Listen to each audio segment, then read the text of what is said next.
Hi అండి అందరికీ welcome back to our channel Gujarat పిల్ల. ఏంటి ఎక్కడున్నాను అనుకుంటున్నారా?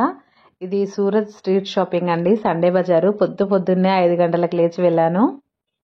ఉదయం 3 గంటల నుండే స్టార్ట్ అవుతుంది. ఆల్మోస్ట్ రాత్రి 10 గంటల వరకు 11 గంటల వరకు ఫుల్ రష్గానే ఉంటుంది.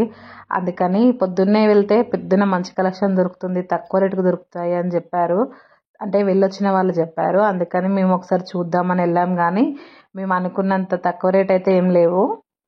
మార్కెట్ చాలా పెద్దగా ఉంటుందండి. ఓపికగా తిరిగి చూస్తే దొరుకుతాయి మనకు మంచివే. కాకపోతే చాలా ఓపికగా చూడాలి, ఎక్కువ మంది ఉంటారు. ఇప్పుడిప్పుడే తెల్లవారుతుంది కాబట్టి కొంచెం తక్కువ మంది ఉన్నారు. కానీ ఇంకాసేపు అయితే చాలా ఎక్కువ మంది అయిపోతారు. ఉదయం వెళ్తే కొద్దిగా ఫ్రీగా తిరిగి చూడొచ్చు. మధ్యాహ్నం కానీ లేకపోతే సాయంత్రం కానీ అలా వెళ్ళామంటే అసలు తోసుకుంటూ వెళ్తూనే ఉంటారు. మళ్ళీ ఓపెన్ ప్లేస్ కాబట్టి డస్ట్ బాగా వస్తుంది, దగ్గు వస్తుంది. ఇందులో అసలు తిరగలేము మనము. అందుకని మార్నింగ్ లేచే వెళ్ళాను. ఒక 2 చీరలు అయితే తీసుకున్నాను. ఈ సండే బజార్ సూరత్లో పర్వత్ పాటియా దగ్గరలో ఉంటుంది. అంటే కంగారు సర్కిల్ అంటారు, అక్కడ ఉంటుంది కరెక్ట్గా. ఈ సండే బజార్ ఇక్కడ ఉండడం వల్ల ట్రాఫిక్కి చాలా ప్రాబ్లం అయిపోతుంది. సండే ట్రాఫిక్ జామ్ బాగా అవుతుంది. అందుకని ఇక్కడ నుండి తీసిద్దామని కూడా అనుకుంటున్నారు, కరెక్ట్గా తెలియదు. ఇప్పుడు ఈ శారీ ట్రెండింగ్లో ఉంది కదా, వాలంటైన్స్ డే స్పెషల్ శారీ. ఈ శారీ ఓన్లీ 200 ఇక్కడ. ఆన్లైన్లో అయితే రేట్ ఎక్కువగా ఉంటుంది కదా, అందుకని ఇలాంటి ప్లేసెస్లో తీసుకుంటే కొంచెం తక్కువ ధరకే వస్తాయి. అన్ని రకాలు దొరుకుతాయండి ఇక్కడ. చీరలు, డ్రెస్సులు, అలాగే కట్ పీస్లు కూడా దొరుకుతాయి. ఈ టాప్ కనిపిస్తుంది కదా, ఈ టాప్ కూడా 200. నాకు ఎక్కువగా అవసరం లేదు, ప్రజెంట్ ఉన్నాయి కాబట్టి నేను తీసుకోలేదు. కానీ లేకపోతే తీసుకునేదాన్ని. నేను ఇంతకుముందు జూడియోకి వెళ్ళినప్పుడు 4-5 టాప్స్ తెచ్చుకున్నాను, అందుకని ఇప్పుడు తీసుకోలేదు. ప్రతి ఆదివారం అలాగే గురువారం కూడా ఈ బజార్ చాలా ఉంటుంది. కలెక్షన్ బాగానే ఉంటాయండి, కాకపోతే ఓపికగా తిరగాలి. వీళ్ళంతా ఇప్పుడిప్పుడే ఓపెన్ చేసుకుంటున్నారు. ఎర్లీ మార్నింగ్ 3కి 4కే స్టార్ట్ అవుతుంది. కానీ అప్పుడు ఎక్కువ మంది వచ్చి పెట్టారు. తెల్లవారుతుంటే ఒక్కొక్కరు వచ్చి వీళ్ళ మూటలన్నీ ఓపెన్ చేసి పెట్టుకుంటూ ఉన్నారు. ఉదయం వెళ్తే తక్కువ మంది ఉన్నారు కానీ ఎక్కువ వెరైటీలు కనిపించలేదు. పూర్తిగా తెల్లవారిన తర్వాత ఎక్కువ మంది వచ్చి కూర్చున్నారు అన్నట్టు. నేను ఈవినింగ్ టైంలో 1-2 సార్లు వచ్చాను అంతకుముందు కూడా. అప్పుడు వచ్చినప్పుడు అయితే తిరగడం చాలా కష్టమైపోయింది. వాళ్ళు ఎటు తోసుకుంటూ వెళ్తే అటే వెళ్ళాలి. అంటే మందిలో మనం ఎటు పడితే అటే వెళ్తాము, మనం వెళ్ళాలనుకున్న సైడ్ వెళ్ళము. మళ్ళీ వీళ్ళ దగ్గర కూడా ఎక్కువ మంది ఉంటారు. మనకేం కావాలనేది మనకు దొరకదు. ఒక్కొక్కసారి ఆడవాళ్ళందరూ తోసుకుంటూ ఉంటారు కూడా ఈవినింగ్ టైంలో వస్తే. ఈ మార్కెట్ మొత్తం ఎక్కువగా చీరలన్నీ ఇలా వేలాడదీస్తూ ఉంటారు. మనకి ఏదైనా నచ్చితే మనం దానికి డ్యామేజ్ ఏమైనా ఉందా అనేది మొత్తం చెక్ చేసుకొని తీసుకోవచ్చు. నెక్స్ట్ టైం ఎప్పుడైనా వెళ్ళినప్పుడు సాయంత్రం టైంలో వెళ్ళి అప్పుడు కూడా ఎలా ఉంటుందనేది వీడియో తీసి షేర్ చేస్తాను. వర్షాకాలంలో అయితే వర్షం పడితే అంత బురదగా ఉంటుంది. అయినా కూడా వీళ్ళు వచ్చి పెడతారు, తీసుకోవడానికి కూడా చాలామంది వస్తారు. సూరత్లో ఈ సండే బజార్ అంటే చాలా ఫేమస్ అండి. మన సైడ్ నుండి ఎవరైనా హోల్సేల్గా తీసుకోవడానికి ఇక్కడికి వస్తూ ఉంటారు కదా సూరత్కి. అలాంటి వాళ్ళు ఒకసారి హోల్సేల్గా కాకుండా కొంచెం తక్కువ బట్టలు తీసుకోవాలనుకున్నప్పుడు ఇక్కడికి వచ్చి ఇక్కడ కూడా చూసి మీరు ఇక్కడ తీసుకోవాలనుకుంటే తీసుకోవచ్చు. ఎక్కువ మంది లేరు కాబట్టి తొందరగానే మార్కెట్ మొత్తం తిరగడం అయింది. తర్వాత ఇంటికి వచ్చేసాము. 5 గంటలకి వెళ్ళి 9 గంటల వరకు ఇంటికి వచ్చేసాను. ఓన్లీ వీడియో తీద్దామనే వెళ్ళాను ఫ్రెండ్స్, ఛానల్లో షేర్ చేద్దామని.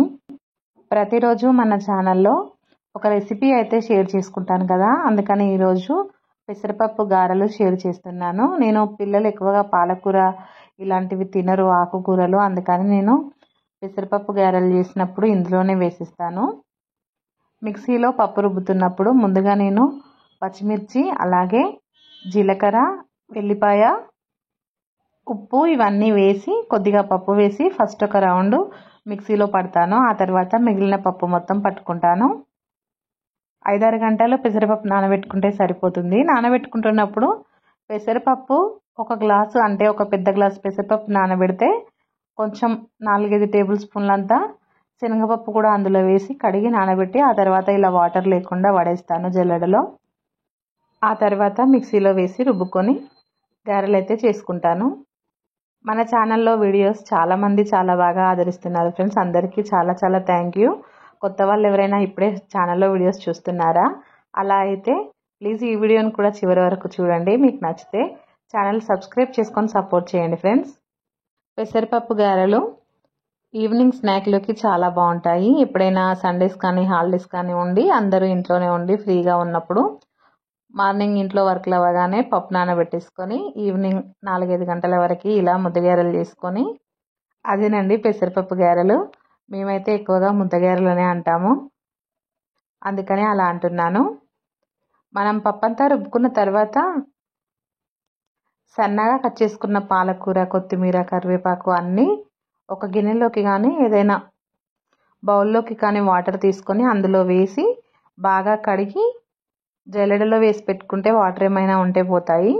ఉల్లికాడలు కూడా చిన్నగా కట్ చేసి వేసుకున్నాను కదా, వాటిని మాత్రం కడగొద్దు, తడి క్లాత్తో తుడవాలి. ఎందుకంటే వాటిని కడిగితే ఉల్లికాడల్లో వాటర్ ఉండిపోతాయి మధ్యలో, అందుకని పిండి పలచగా అయ్యే ఛాన్స్ ఉంటుంది. కాబట్టి ఉల్లికాడలు కడగకండి ఎప్పుడైనా. ఒకవేళ కడిగినా కట్ చేయడానికి ముందే కడగాలి. కట్ చేయడానికి ముందే కడిగి ఒక క్లాత్తో తుడిచి కట్ చేసుకొని ఇందులో వేసుకుంటాను నేనైతే. ఉల్లికాడలు, పాలకూర, అలాగే కరివేపాకు, కొత్తిమీర ఇవన్నీ వేసి ఒక చిన్న సైజు ఉల్లిపాయని చిన్న చిన్న ముక్కలుగా కట్ చేసుకొని ఇందులో వేసుకోవాలి. ఇలా ఇవన్నీ వేసి పెసరపప్పు మనం మిక్సీలో రుబ్బుకున్నాం కదా, ఈ ఆకుకూరలు పెసరపప్పు మొత్తం అంతా కలిసే విధంగా బాగా కలుపుకోవాలి. ఒకసారి పిండి కొంచెం తిని చూసి ఉప్పు ఏమైనా తక్కువైతే మళ్ళీ వేసుకోవాలి చూసి. కారం అయితే ముందే సరిపోయేలా వేసుకోవాలి, ఎందుకంటే పచ్చిమిర్చి పేస్ట్ వేస్తాను ఎప్పుడైనా.